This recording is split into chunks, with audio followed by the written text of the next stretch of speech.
Selamat sore Dr. Devi, selamat sore Bapak Ibu. Kembali kami dari Komisi Kesehatan mengisi program di Aku Suka Menuturkan. Nah, sore hari ini atau petang hari ini kami akan membawakan topik vaksin COVID harapan untuk hidup bebas dari pandemi. Dengan narasumber kita, Dr. Devi Kristiani, SPS MKes dari Rumah Sakit Bethesda. Beliau sekarang sebagai koordinator vaksin di Rumah Sakit Bethesda Jogja ya dok ya. Izin saya membacakan. Selamat sore semua, selamat sore Mas Adit. Selamat sore Dr. Devi. Sehat dokter, kabarnya bagaimana? Puji Tuhan, sehat, baik. Oke, baik. Dokter, saya izin membacakan untuk CV-nya dulu ya dok ya. Jadi beliau ini. Baik, monggo Mas Adit. Pendidikan terakhirnya di Gajah Mada, di fellowship juga di Sarjito, Rumah Sakit Sarjito begitu. Kemudian beliau sekarang khusus di hematologi ya dokter ya, di hematologi untuk anak, hematologi onkologi, program untuk anak. Trainingnya banyak sekali begitu yang beliau ikuti. Ada yang sejak dari terakhir di 2018 workshop di Singapura, kemudian Kongres Internasional Pediatrik di Kyoto, Jepang, kemudian Animal Scientific di Malaysia. Tidak juga sih Mas Adit, saya di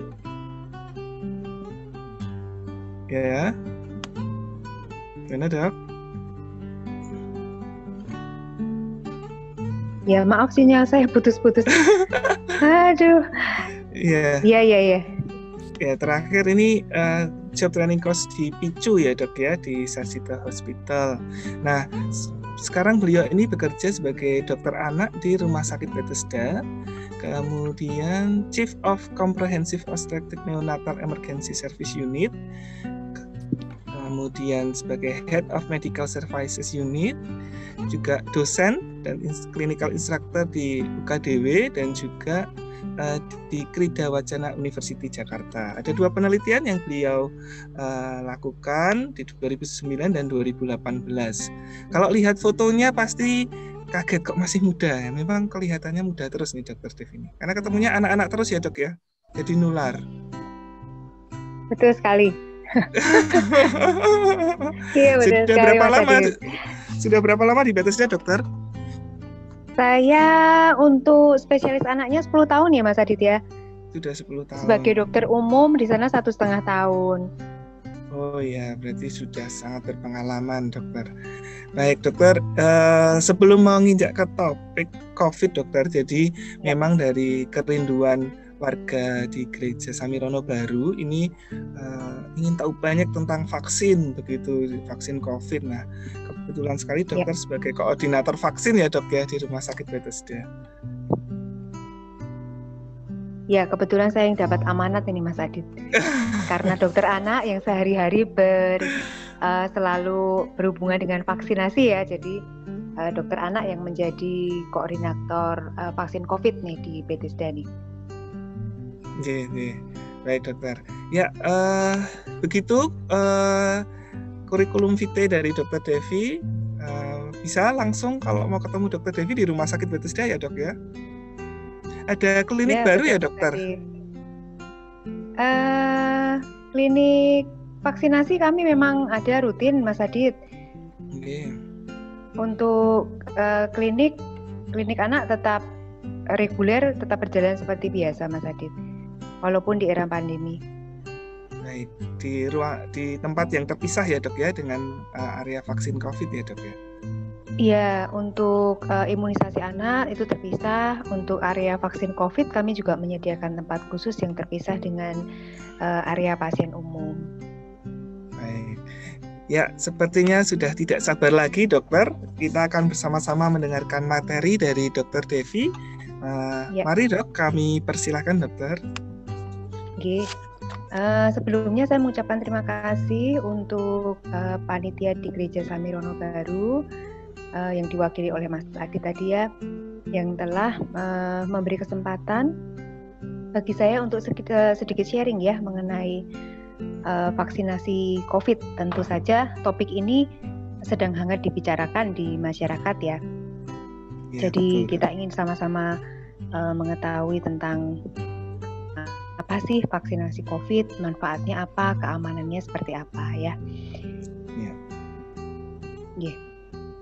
Boleh di slide selanjutnya, Mas Adit? Siap, Dok. Ya, silakan, Dok. Iya.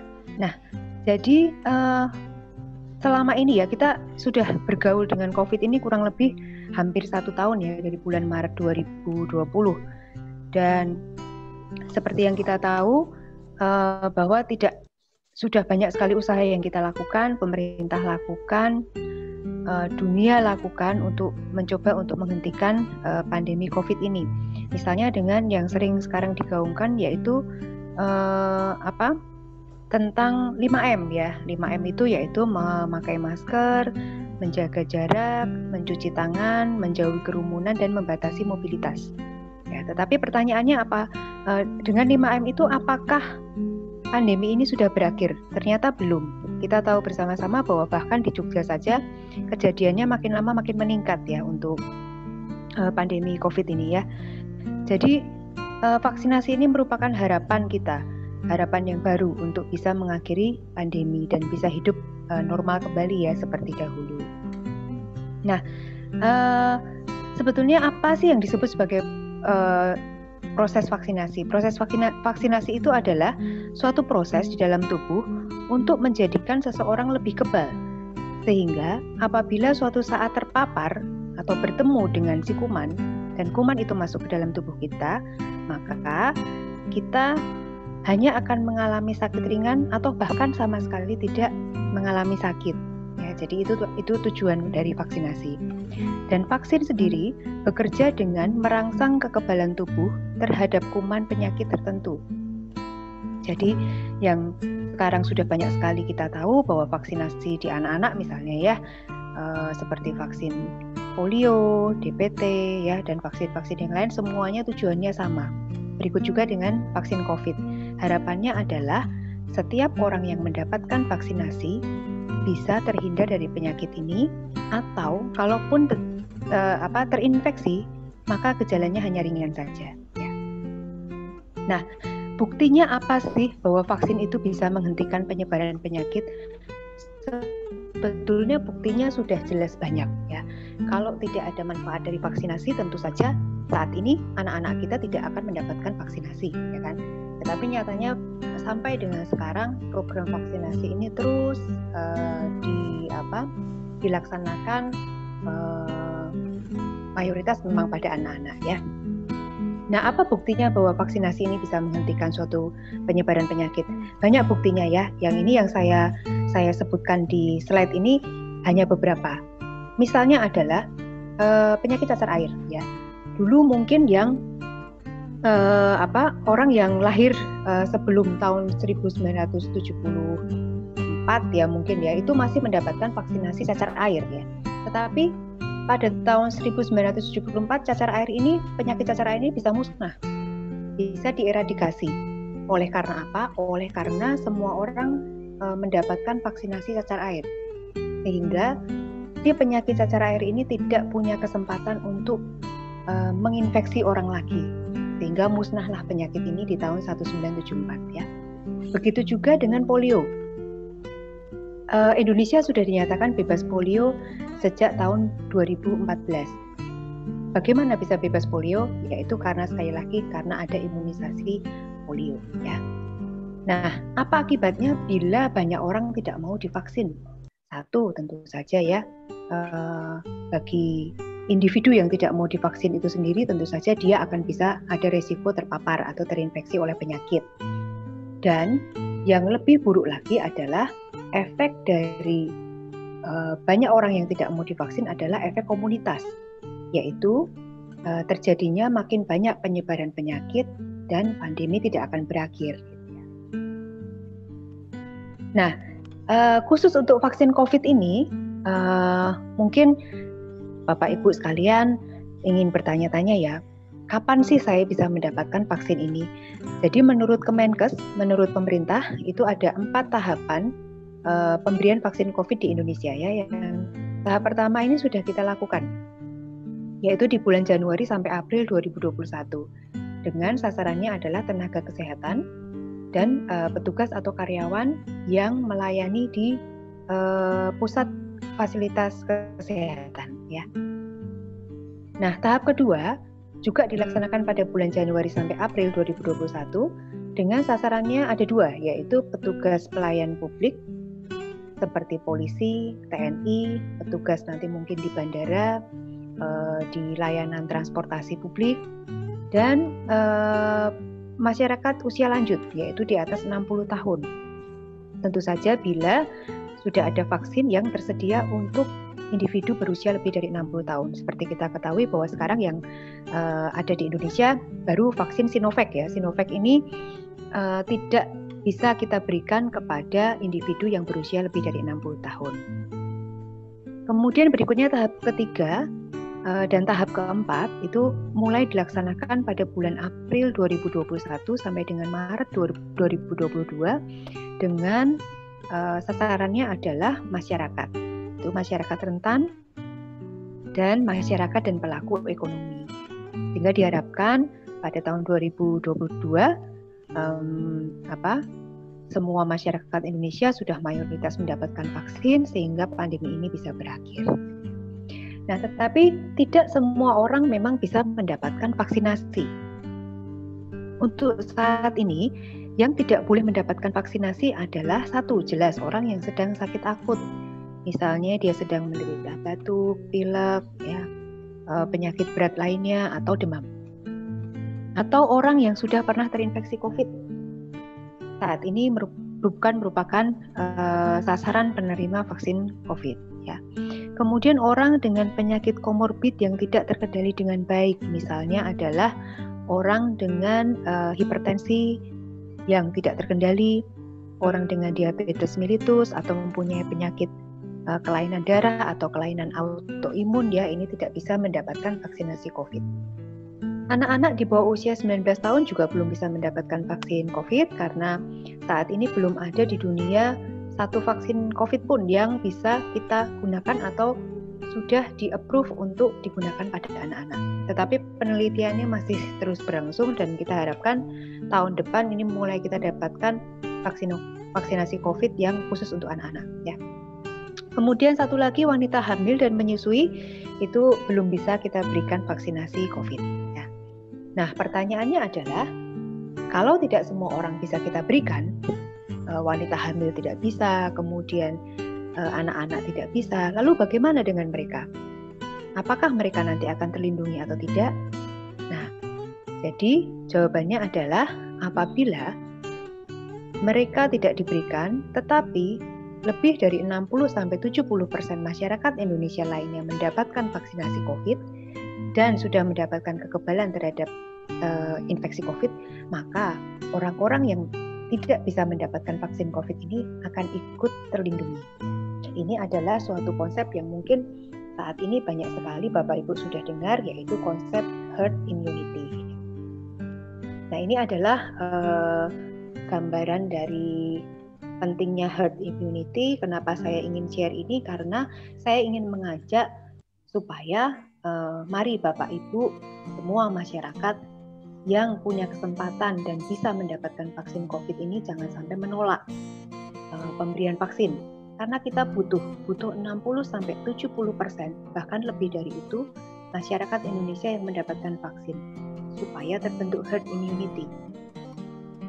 Jadi herd immunity itu konsepnya adalah makin banyak orang yang diimunisasi, maka si kuman penyakit ini tidak akan bisa mendapatkan orang yang rentan yang bisa terinfeksi oleh COVID. Sehingga makin sedikit orang yang terinfeksi oleh COVID, maka penyebarannya akan berhenti dengan sendirinya, ya, karena tidak bisa menularkan lagi kemana-mana. Sehingga orang-orang yang belum bisa mendapatkan vaksinasi pun akan ikut terlindungi. Ya. Itu adalah konsep dari herd immunity. Tetapi apabila herd immunity ini tidak tercapai, tidak tercapai 60-70% orang Indonesia yang divaksinasi, maka tentu saja pandemi ini mungkin juga akan terus berlangsung ya. Itu adalah bahayanya bila banyak orang menolak vaksinasi ini ya. Nah, pertanyaan berikutnya adalah apakah vaksinasi ini wajib? Jawabannya iya. Jadi vaksinasi ini diwajibkan oleh pemerintah. Masyarakat yang nantinya akan mendapatkan SMS blast bahwa mereka adalah calon penerima vaksin, maka wajib mengikuti vaksinasi COVID-19 kecuali mereka yang sedang sakit akut atau kebetulan hamil dan menyusui atau tadi yang punya penyakit komorbid tadi ya. Nah, rencananya akan ada beberapa jenis vaksin yang akan beredar di Indonesia. Kurang lebih ada sekitar 5 atau 6 vaksin yang nantinya akan beredar. Ada beberapa merek yang sekarang ada Sinovac ya. Kemudian Sinovac ini adalah vaksin yang inaktif, jadi dia berisi kuman yang sudah dimatikan. Jadi tidak akan menimbulkan sakit, tidak akan menimbulkan penyakit COVID ya, karena tidak ada virus hidup di dalam vaksin Sinovac ini. Sehingga jangan khawatir ya. Kemudian beberapa merek yang lain seperti Sinopharm, kemudian AstraZeneca, vaksin dari Moderna dan Pfizer ya. Nanti harapannya adalah yang bisa digunakan untuk individu atau masyarakat Indonesia usia lanjut adalah yang vaksin dari Moderna dan vaksin dari Pfizer. Nah, pertanyaan selanjutnya adalah tentu saja ini banyak sekali akan ditanyakan oleh masyarakat luas atau Bapak Ibu sekalian, apakah vaksin ini aman? Jawabannya aman. Kenapa? Karena vaksin ini sudah melewati proses penelitian yang panjang. Jadi dari tahap 1, 2, 3 itu sudah terpenuhi uji klinisnya. Dan ini terbukti aman karena dari semua yang pernah kita berikan vaksin COVID tidak ada gejala berat atau tidak ada efek samping pasca imunisasi yang berat ya. Selain aman, tentu saja vaksin ini harus ampuh, harus efektif, sehingga keampuhan dan efektivitasnya sudah diuji pula dari uji klinis sebelumnya dan terbukti bahwa bisa melindungi, sehingga Badan POM pun sudah mengeluarkan izin edar khusus untuk vaksin COVID ini. Jadi karena sudah ada izin edarnya, di luar negeri pun sudah digunakan, Bapak Ibu tidak perlu khawatir, vaksin ini aman dan vaksin ini ampuh untuk mencegah COVID. Ya. Nah, lalu pertanyaan selanjutnya adalah apa efek samping vaksin? Sebetulnya sama dengan vaksin-vaksin yang lain yang seringkali kita berikan pada anak-anak kita ya. Efek samping dari vaksin ini aman, ringan dan tidak berbahaya. Pada umumnya hanya terjadi reaksi lokal seperti nyeri, sedikit bengkak, kemerahan di tempat injeksi, itu adalah reaksi yang wajar. Dan ini pun tidak kita jumpai pada semua individu yang mendapatkan vaksin COVID. Ya. Untuk gejala sistemik atau gejala keseluruhan itu mungkin bisa menimbulkan demam. Tetapi kalau pengalaman kami di Bethesda ya sampai dengan sekarang mungkin sudah berjalan 10 harian ya kita melakukan imunisasi COVID, setiap harinya 60 orang, jadi sekitar 600 orang kita sudah vaksinasi. Saya kok belum menjumpai ini adanya gejala efek samping dari vaksin ini yang berat. Semuanya hanya efek ringan ya, sedikit pegel gitu ya, tetapi tidak mengganggu aktivitas sama sekali ya. Nah, pertanyaan selanjutnya adalah apabila kita sudah mendapatkan vaksinasi COVID, apakah kita masih perlu melakukan 3M atau 5M? Jadi ya seperti pakai masker, mencuci tangan dan yang lain-lain. Jawabannya masih perlu. Kenapa demikian? Karena walaupun kita pribadi sudah mendapatkan vaksin, tetapi orang-orang di luar kita mungkin sebagian besar tentu saja masih belum mendapatkan vaksin. Jadi tetap saja kita harus menjaga diri ya. Karena penelitian vaksin Sinovac di Brasil ternyata hasilnya bahkan sampai 100% dari gejala sedang dan berat. Jadi kalau sudah divaksin tidak akan mendapatkan gejala sedang dan berat dari kalau dia terinfeksi oleh COVID ya. Tetapi masih ada kemungkinan untuk terinfeksi walaupun itu tanpa gejala atau gejala sangat ringan.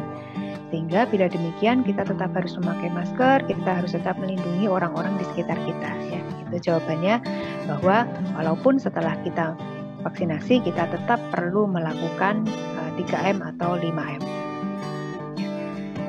Nah, jadi ini kami di Rumah Sakit Bethesda sudah vaksin semua ya. Hampir semuanya nakes ini sudah mulai kita vaksin. Dan bahkan kita berlomba-lomba nih. Berlomba-lomba pengen cepet ayo divaksin gitu ya. Mas Adit udah belum?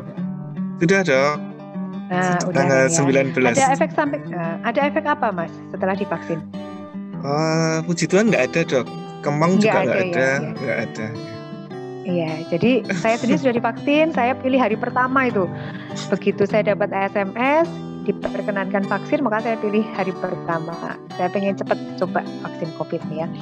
Nah, jadi testimoni nih Mas Adit, mungkin tadi nggak ada gejala ya, saya sedikit aja kerasa pegel gitu setelah diinjeksi, tapi sama sekali tidak mengganggu, ya sama sekali tidak mengganggu aktivitas gitu ya. Nah, kesimpulan ya Mas Adit ya. Kesimpulan dari apa yang sudah saya bicarakan tadi adalah vaksin ditambah dengan usaha 5M merupakan strategi terbaik yang saat ini ada untuk menghentikan pandemi. Jadi mari kita sukseskan program vaksinasi ini dan terus jangan lupa untuk melakukan 5M di masyarakat.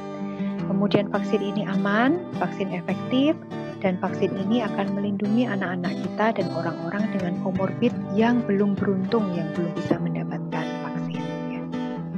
Saya rasa itu dari saya. Apa yang saya bicarakan ini semuanya ada sumbernya ya. Jadi sumbernya adalah dari Kemenkes RI ya tentang vaksinasi COVID. Gitu. Saya kembalikan kepada Mas Adit ya. Terima kasih. Wah, terima kasih sekali Dr. Devi. Sepertinya sudah lengkap sekali ya dok ya yang disampaikan. Ini saya dapat pertanyaan banyak dokter terkait dengan vaksin, terkait dengan efek samping. Meskipun tadi kan Dr. Devi sudah menyampaikan bahwa efek sampingnya itu ringan, bahkan tidak ada yang merasakan. Kalau saya kemarin puji Tuhan tidak merasakan. Kalau Dr. Devi itu tadi sempat kemeng gitu ya dok ya. Nah, kalau ini kok bertanya efek samping itu bayangannya tuh kayaknya kok sesuatu yang susah sekali begitu dok. Mungkin bisa lebih dijelaskan lagi dok, efek samping itu apa begitu? Iya. Jadi tentu saja semua itu ada efek ya, ada efek samping. Bahkan kita makan pun ada efek samping loh, ya kan? Kita makan sehari-hari itu ada efek sampingnya. Misalnya kita makan banyak nasi nih ya, efek sampingnya banyak tuh. Jadi karbohidratnya gulanya di dalam tubuh mungkin akan tinggi gitu ya. Banyak makan gorengan, maka kolesterol kita bisa naik. Nah, itu juga efek samping. Begitu juga semua yang kita masukkan ke dalam tubuh kita seperti vaksinasi tentunya ada potensi timbul efek samping. Tetapi tidak perlu khawatir karena efek samping yang sampai dengan saat ini yang kita amati itu semuanya efek samping yang ringan. Gitu Mas Adi. Ya. Betul dokter, saya kalau habis makan itu juga ngantuk dok. Nah, mungkin karena kenyang ya dok. Karena efek samping ya dok ya. Itu efek samping ya. Dok, kalau efek samping yang dari vaksin itu biasanya sehari hilang ya dok ya, atau memang akan dirasakan terus oleh penerima vaksin? Jadi tetap ya semua untuk kehati-hatian dan untuk menjamin bahwa masyarakat itu merasa aman, tidak perlu was-was ketika divaksin. Pemerintah sudah menjamin sistem pelaporan dari adanya efek samping ini yang kita sebut sebagai KIPI ya. Jadi kejadian ikutan pasca imunisasi. Semua kejadian ikutan setelah kita menerima vaksin ini boleh dilaporkan kepada petugas kesehatan yang memberikan vaksin ataupun kepada Kemenkes langsung. Sehingga apabila ada laporan tentu saja kita akan langsung menindaklanjuti dan menyelidiki apakah betul efek samping ini atau apakah kejadian ikutan pasca imunisasi ini berhubungan dengan vaksinnya atau tidak berhubungan. Oh iya, baik. Wah, terima kasih dokter. Ini most request nih dok. Jadi efek samping itu pertanyaan paling banyak dok yang kami rekap dok ini dok. Ya, saya rasa pasti seperti itu. Ya. Tapi Ini tidak perlu Dok, khawatir tadi ya, karena anak-anak juga kan kita imunisasi terus ya. Tiap iya bulan betul, imunisasi dan mereka tumbuh kembang betul. bagus, merasakan efek kita terhindar dari berbagai macam penyakit, campak, DPT itu kan hanya karena kita memberikan imunisasi pada anak-anak kita ya. Iya betul. Kalau anak-anak aja Jangan kalah berani, dengan masa yang anak-anak ya. dewasa Nah, itu gitu. dia. Jangan kalah dengan anak-anak dong. Betul. Baik Dok, tadi kan juga disampaikan ya Dok, kalau sudah divaksin itu kita juga harus eh, menerapkan 5M begitu. Nah, Betul ya. nah berarti memang kita tuh tidak bisa lepas begitu ya Dok, karena kan Betul. kira-kira Dok, vaksin itu bisa melindungi sampai berapa lama ya Dok, atau mungkin ada pengulangan begitu? Ini salah satu pertanyaannya Iya. bagus-bagus ini Dok. Iya.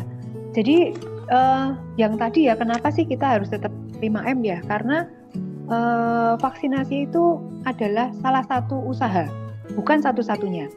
Usaha yang lain apa? Ya 5M tadi itu. Jadi semakin banyak kita berusaha melindungi diri, maka tentu saja hasilnya akan makin baik. Sehingga vaksin plus 5M itu tetap harus dijalankan. Itu yang pertama. Kemudian pertanyaan yang kedua, sampai berapa lama sih kita bisa kebal terhadap vaksin ini? Memang kita belum tahu untuk saat ini. Karena untuk tahu sampai berapa lama, maka kita butuh waktu, kan? Butuh waktu untuk meneliti lagi. Orang-orang yang sudah divaksin ini, coba kita cek 3 bulan, 6 bulan, bahkan 1 tahun setelah menerima vaksin, apakah masih punya kekebalan. Nah, mungkin ini butuh waktu yang lebih lama lagi, Mas Adit.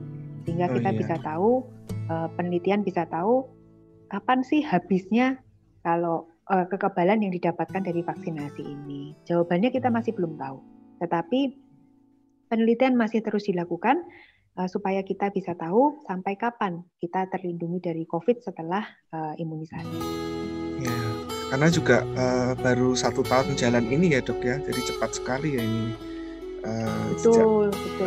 Dan penelitian vaksin kan juga belum ada 1 tahun ini ya Mas Adit ya. Jadi kita belum tahu sampai kapan sih habisnya ini.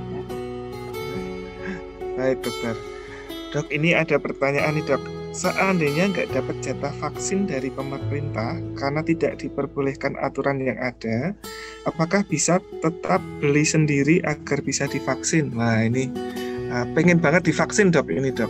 Saking pengennya divaksin, tapi banget ya. Ya, jadi ada batasannya Dok ya, ada syarat-syaratnya ya. Memang ada batasannya, betul. Batasannya itu saat ini karena kita masih mengacu pada vaksin yang ada, yaitu Sinovac. Jadi masing-masing vaksin nanti akan punya restriksi sendiri-sendiri Mas Adit, tergantung pada subjek penelitian yang mereka gunakan. Jadi pada vaksin Sinovac ini mereka mengeluarkan atau mengeksklusi orang-orang dengan komorbid, misalnya orang dengan hipertensi berat yang tidak terkontrol, orang dengan DM, diabetes mellitus, itu mereka semua eksklusi, jadi keluarkan. Mereka hanya meneliti individu yang sehat, yang tidak hamil, yang tidak menyusui gitu ya. Jadi konsekuensinya apa? Konsekuensinya kalau kita menggunakan Sinovac, maka kita tidak bisa juga memberikan kepada orang-orang yang tidak masuk ke dalam penelitian begitu. Kan secara etisnya seperti itu ya Mas Adit. Tetapi untuk vaksin yang Pfizer, Moderna itu mereka menggunakan subjek juga yang lebih usianya dari 60 tahun. Jadi mungkin kalau ada Bapak Ibu yang berusia lebih dari 60 tahun yang bertanya-tanya nih, saya kepingin divaksin tapi kok tidak boleh gitu ya. Ya nanti menunggu adanya vaksin Pfizer atau Moderna ini sampai ke Indonesia kan begitu. Nah untuk apakah bisa dijual, dibeli sendiri atau tidak, itu masih saya belum tahu. Karena itu masih sangat tergantung pada kebijakan Kemenkes nantinya kalau vaksin itu sudah hadir. Ya, baik. Ya, tapi saya dengar Singapura jual tuh Mas Adit, jadi boleh vaksin tuh di Singapura tuh. Kecanggih ya Dok ya. Nah iya betul. Ya berarti sampai saat ini ikut dulu ya Dok ya, ikut dulu sesuai dengan anjuran pemerintah begitu ya. Ikuti dulu apapun vaksin yang ada, saya rasa kita bersyukur dulu, puji Tuhan. Apapun jenis vaksin yang bisa tersedia dulu di Indonesia. Ya, baik.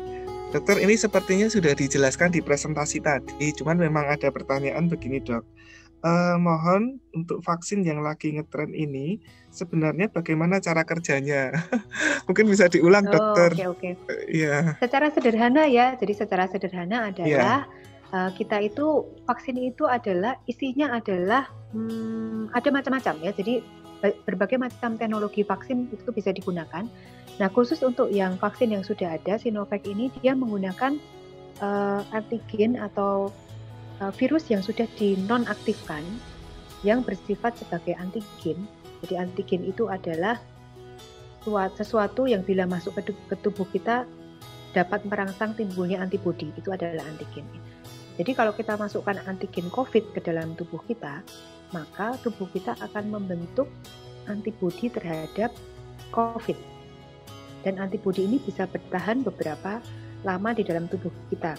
Sehingga ketika ada vaksin COVID, virus COVID yang masuk ke dalam tubuh kita langsung diserang oleh antibodi, sehingga kita menjadi kebal atau tidak menderita sakit yang berat walaupun terinfeksi oleh virus COVID. Begitu gampangnya. Wah, terima kasih dokter. Semoga tidak bingung ya antigen dan antibodi ya, tapi tadi sudah dijelaskan dengan lengkap sekali oleh dokter Devi. Oke, dokter, ada pertanyaan lagi yang masuk. Saya sudah pernah sakit COVID. Apakah saya harus divaksin ulang atau divaksin lagi? Iya, dok. Ya, jadi untuk saat ini memang kita belum bisa memberikan vaksin COVID kepada individu yang sudah pernah menderita COVID. Jadi penderita jadi penyintas COVID itu bukan merupakan sasaran vaksinasi untuk yang sekarang. Tetapi itu nanti akan dikaji ulang, Mas Adit. Kalau saya membaca dari para ahli yang berdiskusi mengenai vaksinasi COVID di Indonesia ini ataupun dari Kemenkes, mereka akan mengaji ulang ini. Apakah nantinya penyintas COVID ini akan bisa mendapatkan vaksin COVID atau tidak? Nanti kita lihat anjuran pemerintah yang selanjutnya ya. Untuk saat ini belum bisa. Untuk saat ini belum ya dok ya. Jadi memang yang bisa. Salah satu yang tidak masuk dalam kriteria ya dok ya untuk divaksin. Ya, tidak masuk dalam kriteria penerima vaksin COVID. Ya, baik. Wah, ini pertanyaannya kok tambah sore tambah banyak nih dok. Ya, kita tambah banyak ya. Iya, tambah semangat ini dokter. Saya adalah petugas kesehatan, sudah divaksin.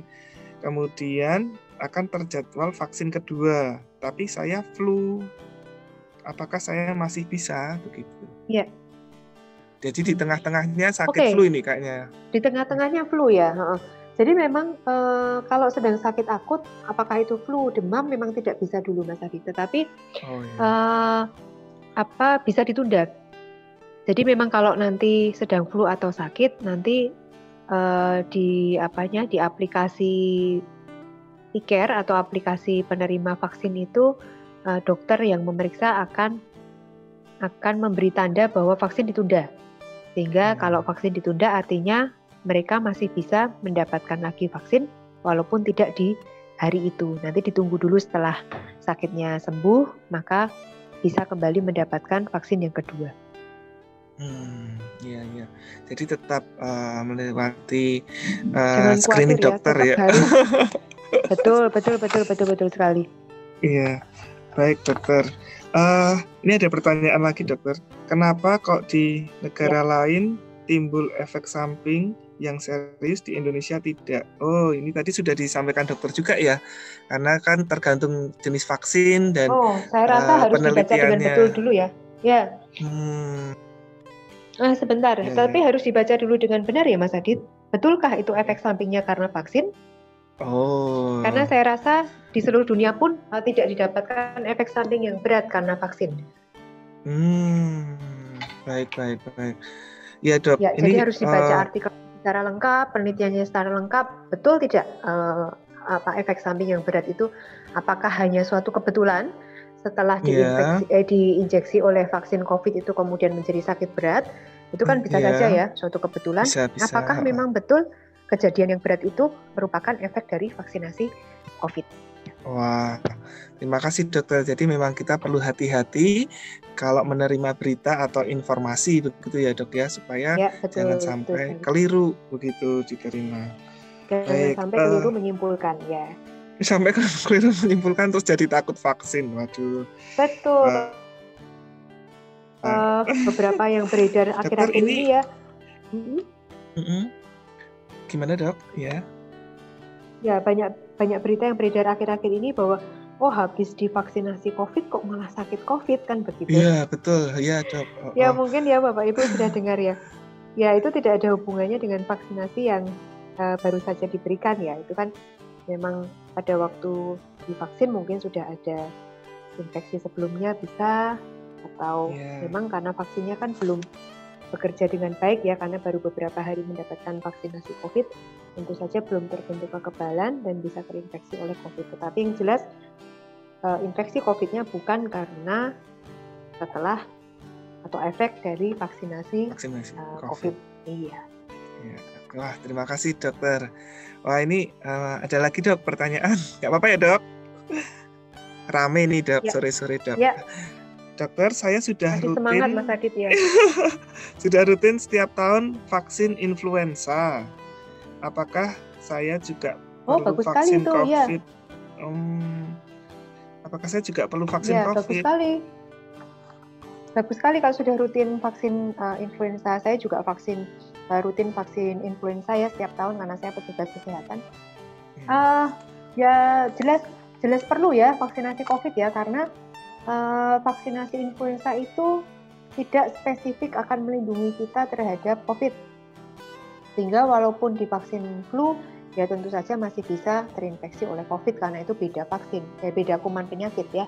Yang vaksinasi flu untuk influenza, vaksin COVID untuk spesifik untuk COVID-19, sehingga harus tetap divaksin. Oh iya, baik. Semoga tambah mantap ini dengan penjelasan dari Dr. Devi. Semoga ya, tidak ragu-ragu lagi ya. Iya, dok, ini ada lagi yang tanya herd immunity. Wah, ini sepertinya tidak tadi sudah dijelaskan ya dok ya, tapi kok masih ada yang tanya ini, kayaknya boleh dijelaskan lagi nggak dok? Sebentar aja, herd immunity. Iya, ya mungkin kalau gambar saya apakah nanti bisa disampaikan kepada audiens, tidak ya Mas? Oh iya, nanti kami coba sampaikan ya. Yang ini ya dok ya, pentingnya herd immunity ya dok. Iya betul. Nah slide-nya, karena kalau dijelaskan dengan gambar mungkin akan lebih mudah ya untuk mengerti apa itu herd immunity ya. Jadi prinsipnya adalah herd immunity itu adalah kekebalan kelompok. Jadi bukan hanya imunisasi itu tidak hanya berguna untuk individu itu sendiri yang menerima imunisasi, tetapi imunisasi itu juga akan berguna untuk komunitas di mana individu itu berada. Jadi apabila dalam suatu komunitas itu banyak orang yang sudah divaksin, nah pada COVID ini sudah diperhitungkan dengan perhitungan secara epidemiologis bahwa apabila 60-70% orang di komunitas tersebut mendapatkan vaksinasi COVID, gampangnya 60-70% orang Indonesia semuanya mendapatkan vaksinasi COVID, maka tidak ada ruang lagi bagi si virus COVID ini untuk bisa menyerang orang lain atau pandemi akan berakhir gitu ya. Jadi gampangnya seperti itu, tetapi harus memenuhi kriteria 60-70% atau lebih dari itu. Kalau tidak terpenuhi 60-70% mendapatkan vaksin, maka mungkin masih akan terjadi terus penularan corona ini di Indonesia. Oh iya, baik. Semoga dengan penjelasan herd immunity dan juga nanti akan kami bagikan dokter ini supaya bisa memberi gambaran semakin jelas. Jadi ketika kita vaksin tidak selain melindungi diri sendiri juga melindungi orang lain ya dok ya. Kita juga melindungi orang, iya betul sekali. Kita juga melindungi anak-anak kita, melindungi orang-orang usia lanjut dan dengan komorbid yang belum bisa mendapatkan vaksin. Dok, ini ada yang antusias nih pengen divaksin. Saya bukan tenaga kesehatan, saya masuk kriteria. Kapan saya boleh divaksin? Ya, jadi karena begitu banyaknya penduduk Indonesia ya, jadi vaksinasi ini memang tidak bisa dilakukan dalam waktu yang singkat. Kemudian juga ketersediaan vaksin di seluruh dunia itu masih minimal, jadi belum bisa memenuhi kebutuhan seluruh masyarakat di dunia ya. Jadi karena suplainya pun tidak bisa langsung banyak, maka memang vaksinasi ini dilakukan secara bertahap. Tentu saja yang kita berikan pertama kali adalah orang-orang yang paling rentan ya, jadi rentan terpapar, yaitu petugas kesehatan dan karyawan-karyawan di fasilitas kesehatan. Nah, untuk selanjutnya setelah April ini rencana vaksin akan mulai diberikan kepada masyarakat luas dan pegawai publik ya, dan harapannya mungkin April ini nanti masyarakat sudah mulai bisa mendapatkan vaksinasi COVID, harapannya seperti itu Mas Adit, kalau tidak ada hambatan. Ya. Oh ya, berarti memang diprioritaskan dulu ya dok ya, jadi bersabar. Kalau kemarin dari Pak Presiden kan free ya dok ya untuk vaksin ini, vaksin COVID kan tidak berbayar ya dok ya.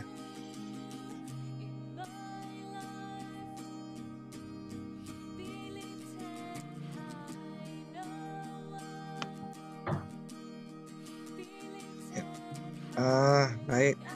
Jadi tadi sudah disampaikan Dr. Devi, tadi di slide-nya juga. Baik.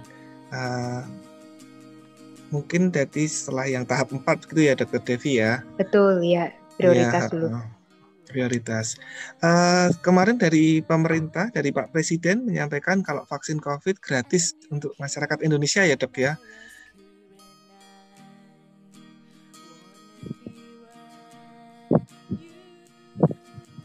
Iya betul. Baik. Ya jadi tetap bersabar menunggu dulu begitu. Nah, untuk melakukan vaksinasi, untuk melakukan semuanya gratis supaya bisa tercapai tadi herd immunity-nya 60-70% semua orang mau divaksin. Wah, kita perlu berterima kasih nih sama pemerintah ya dok ya, karena supportnya tinggi sekali untuk penanggulangan pandemi ini. Dokter, ini ada pertanyaan lagi. Kalau rencana vaksin akan di rumah sakit, apa di puskesmas, apa di klinik? Tadi juga sudah disampaikan Dr. Devi, tapi tergantung yang bekerja sama ya dok ya, atau yang ditunjuk pemerintah ya dok, untuk pelaksanaan vaksinasinya dok, di mana saja begitu.